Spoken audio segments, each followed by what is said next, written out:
சேப்பாக்கே செதற விட போறோம், செதற செதற செதற செதற செதற விட போறோம்னு சொன்ன மாதிரி உண்மையிலேயே சேப்பாக்க பஞ்சாப் நேற்று செதற விட்டுருக்காங்க அப்படின்னு தான் சொல்லலாம். இந்த சென்னை வெர்சஸ் பஞ்சாப் மேட்ச் அப்படிங்கிறத தாண்டி இன்னைக்கு நிறைய விஷயங்கள் வந்து ஓப்பனா ஸ்டேட் டு ஸ்டேட் வந்து நான் வந்து பேச போறேன். சில சென்னை ஃபேன்ஸ்க்கு அது வந்து அஃபண்டிங்கா கூட இருக்கலாம். பட் நான் வந்து சென்னை அட்டாக் பண்ணும் அப்படின்றதுக்காக, சென்னை ஃபேன்ஸ் அட்டாக் பண்ணும் அப்படின்றதுக்காக இந்த வீடியோ வந்து நான் மேக் பண்ணல. சில விஷயங்களை வந்து சென்னை ஃபேன்ஸ் கண்டிப்பா மாத்திக்கணும் அப்படின்றது வந்து என்னோட ஆசை. ஏன்னா நாலேஜபிள் கிரௌட் அப்படின்னு வந்து இந்தியா முழுக்க வந்து கிரிக்கெட் பார்த்தாலும் அது வந்து சென்னையை தான் சொல்றாங்க அப்படின்னு இருக்கிறப்ப இன்னும் கொஞ்சம் நல்லா வந்து பிளேயர்ஸை வந்து மோட்டிவேட் பண்ணுங்க, டீம்ஸை வந்து டீமோட்டிவேட் பண்ணாதீங்க அப்படின்னு வந்து எனக்கு வந்து தோணுது. என்ன பேச போறோம் அப்படிங்கிறதுக்கெல்லாம் முன்னாடி நம்ம சேனலுக்கு இப்பதான் நீங்க ஃபர்ஸ்ட் டைம் வரீங்கன்னா சேனலை சப்ஸ்கிரைப் பண்ணி பெல் ஐகான் கிளிக் பண்ணி வச்சுக்கோங்க. அப்பதான் நம்ம போடுற வீடியோ உங்களுக்கு ஆட்டோமேட்டிக்கா வந்து சேரும். இந்த ஐபிஎல் ரிவ்யூஸ் அப்படிங்கிறதெல்லாம் தாண்டி நிறைய பழைய கிரிக்கெட் பேசுறீங்க, எனக்கு ரொம்ப பிடிச்சிருக்கு அப்படின்னு சொல்லிட்டு நிறைய பேர் சொன்னீங்க. ரொம்ப நன்றி. இன்னும் நிறைய கிரிக்கெட் வந்து பேசலாம். வணக்கம் மக்களே, நான் உங்க ஆர்ஜே பரத் தான் பேசிட்டு இருக்கேன். அண்ட் வணக்கம் ஆர்ஜே ஃபேம். ஃபர்ஸ்ட் விஷயம் என்னன்னா, இந்த மேட்ச் சென்னை ஜெயிக்கிறாங்க தோக்குறாங்க அப்படிங்கிறதெல்லாம் தாண்டி நீங்க வந்து தோத்துக்கிட்டா அந்த மேட்ச் வந்து நீங்க ஒத்துக்கணும். நான் வந்து தோத்துருக்கேன்ப்பா, அடுத்த மேட்ச் வந்து கண்டிப்பா கம்பேக் கொடுப்பேன்ப்பா அப்படின்னு தான் சொல்லணுமே தவிர, நீங்க வந்து என்ன பண்றீங்கன்னா இன்னொரு டீமை வந்து அட்டாக் பண்றீங்க. ஈசாலா கப்பு, லாலிபப்பு, ஆர்சிபி மொக்க டீம் அப்படின்லாம் நீங்க சொல்லக்கூடாது. ஏன்னா அவனும் கப் அடிச்சிருக்கான். அவன் போன வருஷம் கப் அடிச்சிருக்கான், இந்த வருஷம் நல்லா பெர்ஃபார்ம் பண்ணியிருக்கான்னா அவன் பேசதான் செய்வான். இப்ப நான் ஆர்சிபி ஃபேன் கிடையாது. இப்ப நான் வந்து ஒரு ஆர்சிபி ஃபேனா இருக்கேன்னா நான் கண்டிப்பா டைரக்ட் அட்டாக் நான் பண்ணுவேன். டேய் நாங்க ஜெயிச்சிருக்கோம்டா, நாங்க பெரிய ஆள்றா அப்படின்னு நான் கண்டிப்பா சொல்றேன். நீங்க என்ன பண்ணணும்னா நாங்க கண்டிப்பா கம்பேக் கொடுப்போம்டா அப்படின்னு சொன்னீங்கன்னா நீங்க தோத்துருக்கீங்க. தோத்தவன் வந்துட்டு டிஃபன் தான் பண்ணுமே தவிர ஈசாலா கப்பு லாலிபப்னா சரிடா நாங்க போன வருஷம் கப் அடிச்சிருக்கோம், இந்த வருஷம் நல்லா விளையாடி இருக்கோம், ஏன் லாலிபப் வந்து சப்பு அப்படின்னு சொன்னா நீ சப்புவியா? இதெல்லாம் ரொம்ப டூ மச்சா இருந்துச்சு நேற்று சென்னை ஃபேன்ஸ் பொறுத்த வரைக்கும். இந்த இன்னொரு விஷயம் வந்து எனக்கு சத்தியமா பிடிக்கவே இல்லை. என்ன அப்படின்னு பாத்தீங்கன்னா, கேப்டன்சி சரியில்லை அப்படின்னு சொல்றீங்களே தவிர அவர் என்ன பண்ணிருக்காரு, டீம் எப்படி இருக்கு, நீங்க வந்து ஆக்ஷன்லயே ஃபர்ஸ்ட் தோத்துட்டீங்க. நீங்க வந்து பிளேயர்ஸ் நிறைய எக்ஸ்பீரியன்ஸான பிளேயர்ஸை விட்டுருக்கீங்க, நல்ல எக்ஸ்பீரியன்ஸே இல்லாத பிளேயர்ஸ் வந்து எடுத்திருக்கீங்க. இந்த டீமை வந்து ரெடி பண்றதுக்கே 1 வருஷம் 2 வருஷம் ஆகும். அதை முதல்ல தெளிவா புரிஞ்சுக்கோங்க. அது மட்டும் இல்லாம வந்து நேற்று பேட்டிங் ஆனப்ப பயங்கரமா பேட்டிங் பண்ண சென்னை தான் மாசு கிளாஸ்ன்னு சொன்னவங்க பவுலிங்ல சொதப்பினதுக்கு அப்புறமேட்டு இந்த வருஷம் டீமே சரியில்லைப்பா, கேப்டனே சரியில்லைப்பா, எல்லாத்தையுமே மாத்தணும்ட்டு மொத்த பழியும் தூக்கி ருத்ராஜ் கைக்வாட் மேல போடுறீங்க. ருத்ராஜ் கைக்வாட் அப்படிங்கிறவர் வந்துட்டு ஒரு இப்பதான் வளர்ந்து வர ஒரு கேப்டன். இந்த லிஸ்ட்ல வந்து ரிஷப் பண்ட் வச்சுக்கலாம். இந்த மாதிரியான கேப்டன்ஸ் எல்லாம் வந்து இப்பதான் வந்து எக்ஸ்பீரியன்ஸ் ஆயிட்டு இருக்காங்க. நீங்க லெஜண்ட்ஸோட கம்பேர் பண்றீங்க, டோனியோட கம்பேர் பண்றீங்க. டோனி எல்லாம் வந்து ஒரு லெஜண்ட் கேப்டன்ல, அவரோட நீங்க எப்படி ருத்ராஜ் கைக்வாட கம்பேர் பண்ணலாம்? இன்னொரு விஷயம் வந்து நான் உண்மையில ஓப்பனா சொல்றேன், நேற்று மேட்ச்ல நான் டோனியை ரொம்ப மிஸ் பண்ணேன். ஏன்னா நேற்று டார்கெட் பொறுத்த வரைக்கும் நல்ல ஒரு டார்கெட் வந்து சென்னை செட் பண்ணாங்க. அந்த பவுலிங் ரொட்டேஷன் சரியில்லையோ அப்படின்னு எனக்கு தோணுச்சு. பெரிய எக்ஸ்பீரியன்ஸ் பவுலர்ஸ் வந்து இல்லைனாலுமே வந்துட்டு கரெக்டா வந்து டோனி யூஸ் பண்ணிப்பாரு. நூர் அகமத்லாம் வந்து வேற லெவல் பவுலர்ரா, அவர்லாம் வந்து செம்மையா யூஸ் பண்ணலாம். நேத்து மேட்ச்ல வந்து அவர் வந்து அதை கரெக்டா யூஸ் பண்ணல ருத்ராஜ் கைக்வாட்.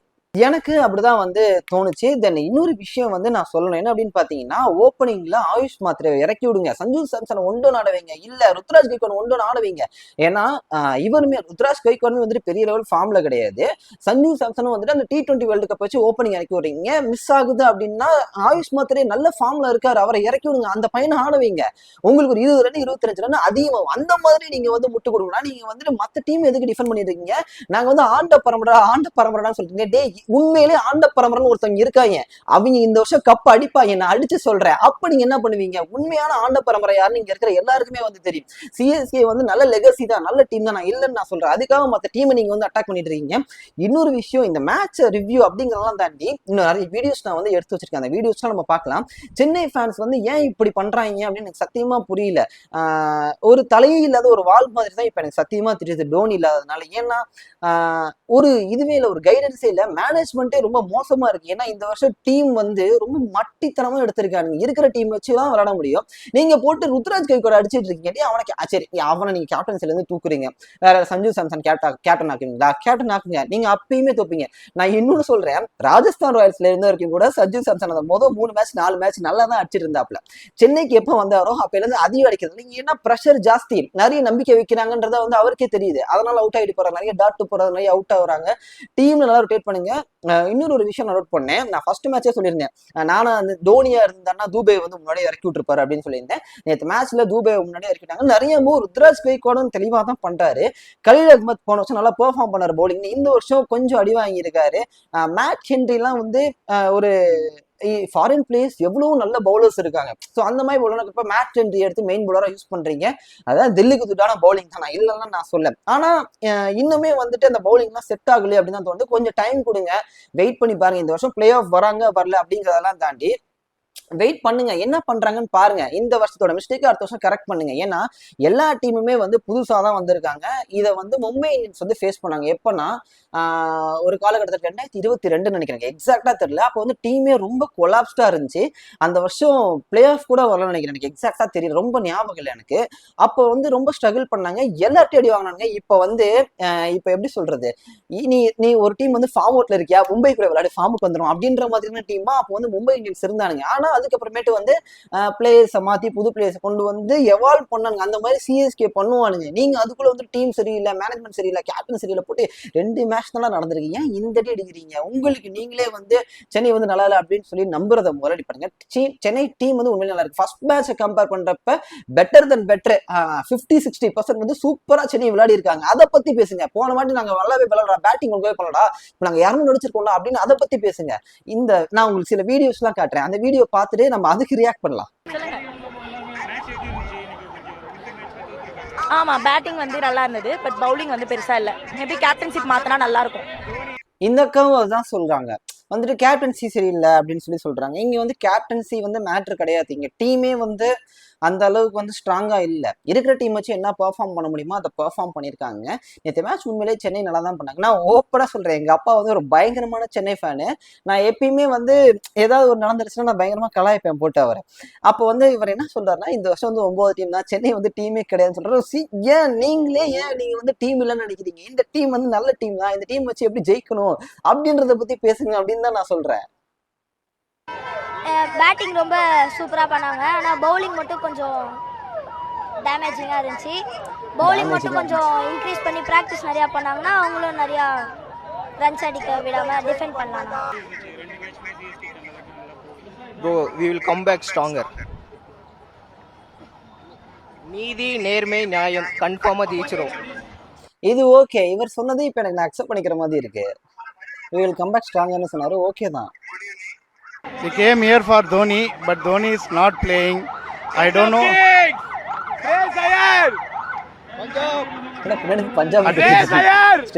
அட்லீஸ்ட் தோனி இருந்தார்னா இந்த டீமை கொஞ்சம் அளவுக்கு எடுத்துட்டு வந்திருப்பாரு. எங்களுக்கு புரியல எதுக்கு அவர் வந்து நான் வரோம் விளையாடுறோம் அப்படின்னு சொல்றாரு. ஒன்று நல்ல டீமை ஃபார்ம் பண்ணி விட்டுட்டு போனாலும் பரவாயில்ல. we are very sorry. Chennai இந்த அளவுக்கு ஆடோன்னா வெரி டிசப்பாயிண்டிங், வெரி டிசப்பாயிண்டிங். ஒரு யங் டீமை கூப்பிட்டு வந்து பெரிய ஆக்கிறதுக்கு ரொம்ப ட்ரை பண்ணியிருக்காங்க. பட் லேக் ஆஃப் எக்ஸ்பீரியன்ஸ் ரொம்ப கிளியராக தெரியுது கிரவுண்டில். டெஃபினெட்லி 3-4 எக்ஸ்பீரியன்ஸ் பிளேயர்ஸ் தேவை சென்னை மேலே வரணும்னா. Back to back 2 losses, very difficult to come back. Chennai பண்ண மிகப்பெரிய தப்பு, Jadeja, Sam Curran, Pathirana, New Zealand player Rachin Ravindra, Devon Conway எல்லாம் எக்ஸ்பீரியன்ஸான நல்ல டேலண்டான பிளேயர்ஸை விட்டுட்டாங்க. I don't know next year இது சர்வே ஆகுமா இல்லையான்னு தெரியல இந்த team. Anyway hats off to Kings Punjab. ஆக்சுவலா உண்மையான கிரிக்கெட் ஃபேனா சென்னை ஃபேனா இவர் உண்மையிலேயே கரெக்டான விஷயம் வந்து சொல்லியிருக்காரு. அந்த அண்ணனும் கரெக்டாக சொல்லியிருக்காரு, அங்கிளும் சூப்பராக சொல்லியிருக்காரு, அண்ணனும் வந்து கரெக்டாக சொல்லியிருக்காரு. என்னன்னா எக்ஸ்பீரியன்ஸ்டு பிளேயர் வந்து இல்லை, ஒரு டீமுக்கு வந்து எக்ஸ்பீரியன்ஸ்டு பிளேயர் ரொம்ப ரொம்ப ரொம்ப ரொம்ப முக்கியம். இவர் சொன்ன மாதிரி டோனி வந்து இருந்திருந்தா இந்த மேட்சை வந்து அந்த அங்கிள் வந்து சொன்ன மாதிரி டோனி இருந்தால் கண்டிப்பாக இந்த மேட்சை ஏதாவது ஒரு இது பண்ணியிருப்பாரு அப்படின்னு நானுமே அதை ஃபீல் பண்ணேன். பர்சனலாக நான் அதை ஃபீல் பண்ணேன், அவரும் அதை தான் சொல்கிறாரு. தென் எல்லா எக்ஸ்பீரியன்ஸ் பிளேயர்ஸையும் உள்ளே விட்டுட்டு அதான் சொல்கிறேன்ல, எல்லாமே குட்டி குட்டி பசங்க, குட்டி குஞ்சான்ஸாக இருக்கானுங்க. அவனுக்கு என்ன பண்ண முடியுமோ அதான் பண்ணுவானுங்க. கண்டிப்பாக இன்னும் ஏதாவது இம்ப்ரூவ்மெண்ட் இருக்கும், வெயிட் பண்ணி பார்ப்போம் நம்மளும். டோனி இல்லாத ஒரு மேட்சை வந்து பார்க்கறதுக்கே ரொம்ப கஷ்டமா இருக்குங்க. அந்த வைபே இல்லைங்க. ஸ்டேடியம் வந்து டோனி இருந்தால் களை கட்டும், அந்த வைபே இல்லைங்க. டோனி இல்லாததா கொஞ்சம் ரொம்ப போரிங்காக இருந்துச்சு எனக்கு. ஏன்னா அந்த ஸ்டார்டிங்கில் நல்லா தான் ஆடினானுங்க, இப்போது ரொம்ப ஒஸ்ட்டாக இருக்குது ஃபீல்டிங்கு. ஸோ அந்த அளவுக்கு மோசமாக தான் எடுத்துருக்காங்க. So very bad, disappointment. Next time இந்த மாதிரி தான் பண்ணி ஆகணும், கொஞ்சம் பார்த்துங்க. ஸோ எல்லாருமே வந்து அதான் சொல்றாங்க, டிசப்பாயிண்ட் தான், எல்லாருமே டிசப்பாயிண்ட் தான், இல்லைன்னு நான் சொல்லல. நீங்க எப்படி முட்டு கொடுக்குறீங்க அப்படின்றதுதான் விஷயம். சென்னை டீமுக்காக முட்டு கொடுங்க, மற்ற டீம் வந்து அடிக்காதீங்க. ஃபயர் டீம் அதெல்லாம் ஞாயிற்றுக்கிழமை எங்கேயாவது கொஞ்சம் இழுத்துட்டு போய் ஜெயிச்சாங்க. அங்கெல்லாம் அதெல்லாம் நினைக்கவே முடியாது, முடிச்சிருவாங்க. ஃபர்ஸ்ட் பால்லேருந்தே இன்டென்ட் இருக்கணும் ஜெயிக்கணும்னா. ஃபர்ஸ்ட் பால்லேருந்து எப்படி ஆடினாங்க பஞ்சாப் பார்த்தீங்களா? 2 ஓவருக்கு 35 ரன்னு. அதான் பேட்டிங் இருக்கணும், இல்லையா பவுலர்ஸாவது கரெக்டாக இருக்கணும். ரெண்டாவது தமிழ்நாடு பிளேயர்ஸ் ஒரு 4 பேர் உள்ள வைக்கணும், அப்போ தான் ஜெயிக்கும். எல்லாம் தமிழ்நாடு மக்கள்லாம் பார்க்குறாங்கல்ல. அப்புறம் தமிழ்நாட்டில் யாருமே இல்லையா? தமிழ்நாட்டில் டிவிஷன் ஆடுறவங்க, ரஞ்சி ஆடுறவங்க எத்தனை பசங்க இருக்காங்க? ஒருத்தனுக்குமே சான்ஸ் இல்லை. எவனோ ஒருத்தன் அங்கேருந்து கூட்டு வந்து விளையாட வச்சா அப்படி தான் போவோம். எப்பயுமே பிரவீஸை நம்பியோ எப்பயுமே ஜடேஜாவை நம்பி இருக்கக்கூடாது. 11 பேரையும் நம்பி இருக்கணும். அதான் டீம். 11 பேர் ஆர்சிபி எப்படி. இவர் சொல்ற விஷயம் ஒரு லாஜிக்கான விஷயம் தான். தமிழ்நாட்டுல நிறைய பிளேயர்ஸ் வந்து இருக்காங்க, ஓப்பனா நான் சொல்றேன். ஆனா இது வந்து இன்டர் பாலிடிக்ஸ், இந்த பாலிடிக்ஸ்குள்ள நம்ம வந்து என்டர் ஆக முடியாது. ஆஸ் ஒரு கிரிக்கெட் ஃபேனா இருக்கிறத வச்சு நம்ம எப்படி காப்பாத்திக்கணும் அப்படின்னு தான் யோசிக்கணும். இவர் வந்து சொல்றாரு நிறைய பேர் பாக்குறாங்கன்றதுக்காக தமிழ் பிளேயர்ஸ் வந்து விளையாட வைக்கணும் சென்னையில் அப்படின்னு நம்ம வந்து பேச முடியாது. நீங்க வந்து இப்படி சொல்றீங்கன்னா நீங்க வந்து டோனியை கொண்டாடுறீங்க, அப்ப டோனி என்ன தமிழ் பிளேயரா அப்படின்னு எல்லாருமே வந்து கேட்பாங்க. ஸோ வந்து இது தமிழ் பிளேயரு, தெலுங்கு பிளேயரு, வடக்கன்ஸ் அப்படிங்கிறதெல்லாம் தாண்டி நிறைய பிளேயர்ஸ் வந்து கொண்டு வந்திருக்காங்க உள்ள. ஸோ அவங்கலாம் வந்து எப்படி வந்து இது பண்ண போறாங்க? ஏன்னா எல்லாமே யங்ஸ்டர்ஸ் தான். அவங்கள எப்படியுமே வந்து அனலைஸ் பண்ணாம ஒருத்தவங்க வந்து ஸ்குவாட்ல எடுக்க மாட்டாங்க. ஸோ அதை பத்திலாம் நம்ம வந்து பேச வேணாம். தமிழ் பிளேயர்ஸ் பத்தி நம்ம பேச வேணாம். இருக்கிற பிளேயர்ஸ் வச்சு என்ன பண்ண போறோம் அப்படின்றத நம்ம பேசுவோம். 11 பேர் ஆர்சிபி எப்படி இருக்காங்க, மும்பை எப்படி இருக்காங்க, அதே போல தான் இருக்கணும். இல்லைன்னா வாய்ப்பு ரொம்ப கம்மி. வாய்ப்பே இல்லைன்ட்ட 2 பேர் தான் விளையாடுறாங்க. 2 பேர் தான் விளையாடுறாங்க. ஆயுஷ் மாத்திரை விளையாடுறாங்க இன்னைக்கு, அவ்வளோதான். வேற யாரும் விளையாண்டாங்க? 2 பேர் நம்பிலாம் டீம் இருக்கக்கூடாது. அட்லீஸ்ட் ஒரு 7 பேட்ஸ் 5 பேட்ஸ்மாக தான் ஆடணும். 5 பேர் 30 ரன் அடிக்கணும், அப்போ தான் ரன் வரும். எல்லாரும் போய் 14 பாலுக்கு 14 ரன் அடிக்கிற சிவம் டுபே வேஸ்ட்டுங்க. 14 பாலுக்கு 50 ரன், 14 பாலுக்கு 35 ரன் அடிக்கணும் மினிமம். இன்டென்ட்டே இல்லை, பேட்டிங் இன்டென்ட்டே கிடையாது. எனக்கு சத்தியமா புரியல. நேற்று சிவம் தூபேவோட பேட்டிங் வந்து உண்மையிலேயே எனக்கு பிடிச்சிருந்துச்சு. ஓப்பனா நான் சொல்றேன். இன்டன் எடுத்து விளையாடுற கடைசி ஓவர்ல அந்த இன்டன் இருக்கு பாருங்க, நீ உனக்கு பேட்ல பண்ணல மச்சான், நீ வா, நீ ஓடி வந்துடும், பேட்ல பண்ணாலும் நான் அடிக்கிறேன் அப்படின்னு சொல்லிட்டு விளாண்டாரு. இவங்க மேட்ச் பார்த்தாங்களா இல்ல ஸ்டேடியம்ல இருந்து வராங்க, மேட்ச் பார்த்தாங்களா இல்லையா எனக்கு தெரியல. ஏன்னா நம்ம டிவியில உட்காந்து பாக்குறப்ப நமக்கு வந்து தெரியுது எல்லாம் என்ன பண்றாங்க, எல்லாம் எப்படி விளையாடுறாங்க அப்படின்னு சொல்லிட்டு. பேட்டிங்ல செம்ம இன்டென்ட் இருந்துச்சு சென்னையை பொறுத்த வரைக்கும். நான் வந்து ஓப்பனா சொல்றேன், சஞ்சு சாம்சன், ருத்ராஜ் கைக்வாட் சொதப்புனாங்க நேற்று மேட்ச், இல்லைன்னு நான் சொல்ல. பட் மிச்ச பிளேயர்ஸ் எல்லாருமே வந்து ஓரளவுக்கு இன்டென்ட் வந்து இருந்துச்சு அவங்கள்ட்ட. இன்டென்ட் இல்லைன்னா இந்த 200 வந்திருக்காது. நல்ல பேட்டிங் பண்ணாங்க. பவுலிங்ல இன்டென்ட் இல்லைன்னு தான் எனக்கு தோணுச்சு. ஏன்னா பவுலிங் இன்னும் ப்ரெஷர் போட்டுருக்கணும். பவுலிங் ஆரியாவெல்லாம் ஃபர்ஸ்டே எடுத்துக்கணும். ஏன்னா அந்த அளவுக்கு பெரிய ஃபார்ம்லே இல்லை அந்த பையன். அவனா ஃபர்ஸ்டே எடுத்துக்கணும். மேட் என்ட்ரி அந்த பவுல்டு சூப்பரா எடுத்தாரு, அதெல்லாம் முன்னாடியே எடுத்துக்கணும். நல்ல இன்டென்ட் கொடுத்து போட்டிருக்கணும். நீ எப்படி அடிச்சு, நீ அடிச்சா நீ அவுட் ஆவன்ற மாதிரி பால் போடணும். ஆனா போட்டது எல்லாமே வந்து குட்ல இருந்து ஷார்ட் பிச்சு அப்படி போட்டா எவனா இருந்தாலும் அடிக்கதான் செய்வான். அந்த இன்டென்ட் வந்து பவுலிங்ல காட்டல நேத்து சென்னை சூப்பர் கிங்ஸ் அப்படின்னு தான் வந்து எனக்கு தோணுச்சு. நீங்க என்னன்னு பாத்துக்கிட்டீங்கன்னா மேட்ச் நம்ம கை விட்டு போயிருச்சுக்கலாம். எப்படின்னு பாத்தீங்கன்னா நம்ம பவுலர்ஸ் கொஞ்சம் கண்டிப்பா ட்ரெயின் பண்ண வேண்டியதா இருக்கு. எப்படி பாத்தீங்கன்னா இந்த சீசனே எப்பயும் போல 2 சீசனா அப்படிதான் விட்டுக்கிட்டு இருக்கோம். இந்த சீசனையே நம்ம சாமிக்கே விட்டாங்கண்ணா. அதனால கொஞ்சம் பவுலர்ஸ் கொஞ்சம் இம்ப்ரூவ் பண்ணோம்னா கொஞ்சம் ஸ்டாண்டர்டைஸ்டா இருக்கும். அது இல்லாம பெரிய பிளேயர்ஸ் வந்து யாரும் நம்ம இப்போதைக்கு பேட்டிங் ஆடுறோம், பவுலிங் ஆடுறோம் யாரும் இல்லை. அதனால இப்ப என்னங்கன்னாங்கன்னா கொஞ்சம் ஃபீல்டர்ஸ் இம்ப்ரூவ் பண்ணணும். நீங்க ஆர்சிபி நீங்க பாத்துருப்பீங்க. ஆர்சிபி ஃபேன்லாம் கிடையாது. ஆர்சிபி ஃபேன் இங்க வா அவரை பாத்துக்கிட்டீங்க அப்படின்னா ஒரு பால் போகுது மேட்ச்ல, ஒரு பால் போகுது. ஒரு பாலுக்கு அவரு கத்துறாரு, எங்க சிஎஸ்கே வரலன்னு. அந்த சிஎஸ்கே ஃபேன்ஸ் கிட்ட அந்த ஆர்வமும் எதுவுமே கிடையாது. ஆர்சிபி ஃபேனுக்கு ஆர்வம் இருக்கு கிரவுண்டுக்குள்ள. இப்ப நான் எப்படி என்ன சொல்றதுன்னு தெரியல. இந்த மேட்ச் தயவு செய்து சாமிக்கு விட்டுறாம, தயவு செய்து இனிமேலாச்சும் நல்லா விளாண்டு இனிமேலாச்சும் எங்க சிஎஸ்கே ஃபேன்ஸ் வந்து மகிழ்ச்சியா வச்சுக்கிறது கேட்டுக்கிறேன். சிஎஸ்கே மேனேஜ்மெண்ட் உங்கள்கிட்ட கண்டிப்பா கேட்டுக்கிறேன். சிஎஸ்கே வந்து மகிழ்ச்சியா வச்சுக்கணும்னு கேட்டுக்கிறது. ஆக்சுவலி எனக்கு பாவமா இருக்கு சில டைம். என்ன இப்படி ஆயிடுச்சு அப்படின்னு இருக்கு. இன்னொரு டைம் ஒரு பக்கத்து நிறைய சிஎஸ்கே ஃபேன்ஸ் வந்து வன்மத்தை கக்கிட்டு இருக்காங்க மற்ற பிளேயர்ஸ் மேல, மற்ற டீம் மேல. அதை நினைக்கிறப்ப ரொம்ப கடுப்பாவும் இருக்கு. சத்தியமா பாவமா இருக்கு. எவ்வாறு கேப்பை போட்டு துண்டை போட்டு நீ மகிழ்ச்சியா வச்சுக்கோங்க அப்படின்னு கேக்குறாரு. பிரசாந்த் வீருக்கு பவுலிங் தந்திருக்கலாம். எதுக்கு அவனுக்கு தரலன்னு தெரியல. ஒரே ஓவர் தான் அவனுக்கு தந்தீங்க. அவனுக்கு நீங்க பவுலிங் ரொட்டேஷன் பண்ணிருந்தீங்கன்னா நீங்க ஜெயிச்சிருக்கலாமே. எதுக்கு நீங்க பவுலிங் ரொட்டேஷன் தரல? அடுத்த மேட்ச் கொஞ்சம் பவுலிங் ரொட்டேஷன் எல்லாத்தையும் மாத்திட்டு நீங்க வந்தீங்கன்னா கன்ஃபார்மா ஜெயிக்கலாம். Disappointing sir, disappointing to the core. அவ்வளவுதான். தோனி இல்லாத மேட்ச் ஐ மீன் வருத்தமா தான் இருக்கு. பட் நம்ம மூவிங் ஃபார்வர்ட் போய்கிட்டே இருக்கணும்ல, அடுத்த கட்டத்துக்கு போகணும். ஸோ நம்மளுக்கே தெரியும் அவர் இப்போ விளையாட முடியாத நிலைமையில தான் இருக்காரு, ஏஜ் ஆகிட்டு இருக்கு.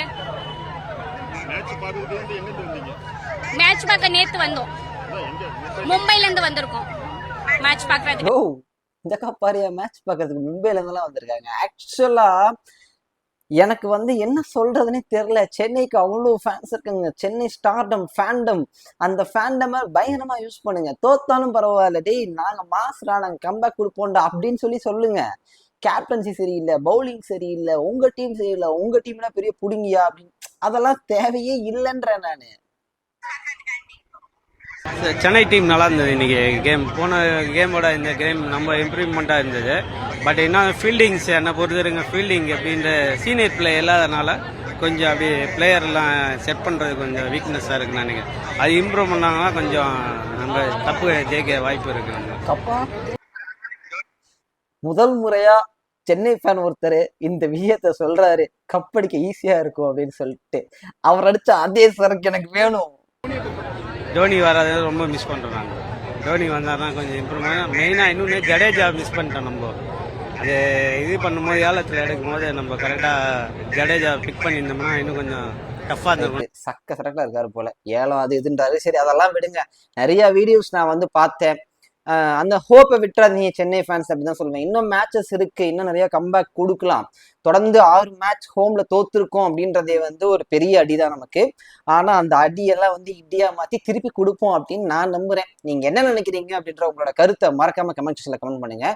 இது வந்து டைரக்டா நான் வந்து சென்னை அடிக்கணும், சென்னை ஃபேன்ஸ் அடிக்கணும் அப்படின்றதுக்காக வீடியோ நான் மேக் பண்ணல.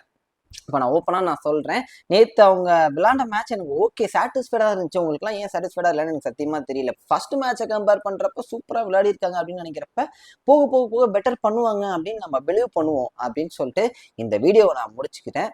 இன்னும் என்ன பேசலாம், என்ன மாதிரி கிரிக்கெட் பற்றி பேசலாம் அப்படின்ற உங்களோட கருத்து ஏதாவது இருந்ததுன்னா மறக்காம கமெண்ட் செக்ஷனில் கமெண்ட் பண்ணுங்க. இந்த வீடியோ பற்றி உங்களோட கருத்தை தயவு செஞ்சு என்ன அட்டாக் பண்ணிடுறீங்க. நான் உங்களை அட்டாக் பண்ணும் அப்படின்றதுக்காக இந்த வீடியோ நான் மேக் பண்ணலை அப்படின்னு நான் ஓப்பனாகவே நான் சொல்லிட்டேன் உங்ககிட்ட.